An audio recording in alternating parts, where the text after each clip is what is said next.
Я остановился в гостинице Нурлужол, и здесь люди приехали. Ассаламу алейкум, ага. Сәлеметсіз апа. Ассаламу алейкум. Қонаққа шақырып отырсыз ба? Мен қонаққа шақырып жатырмын. Жүріңіз, обязательно. Жақсы. Алла разы болсын.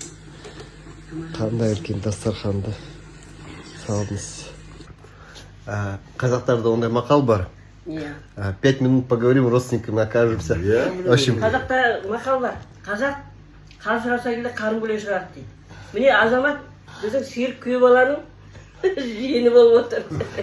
Міне мамасы, айтшы мама. У меня мама, она Айдабол, Тайгельтер, родом из Баянаула, Мурунтал. Это за Жаяу Муса.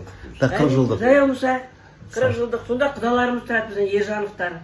В общем, апамызда неше түрлі қолмен істелген нәрселер бар. Бәрі де қолмен. Апа, мынау тары, дұрыс па? Да. Тары, мынау қаймақ, мынау сармай, құрт. Жарма дейді. Жарма.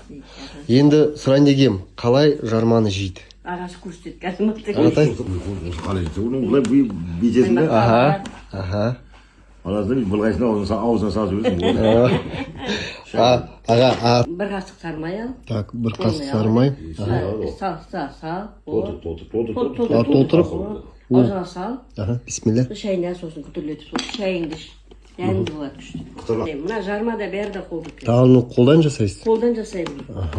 Так, шектерін қайнатып, менде қазан бұршақ бәрі бар, қолдан жасаймыз. Так, теперь второй мастер-класс. Қаймақпен тарыны қалай жейді? Бәрі солай.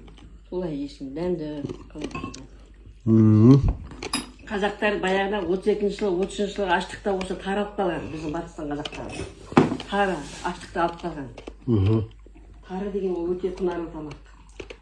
Бұнда қазір ғалымдар айтады ғой, жаңа калейда бәрі де осында бар дейді. Осыны жесең, біразға дейін қарны ашпайды. Шүкір, рахмет. В общем, теперь мой мастер-класс. Да. Папа говорит, побольше сағамен берейте. Побольше. Маған бейт бұлғап алды. Жармаға, аунады. Бұлай бейт бұлғап алды. Бисмилля.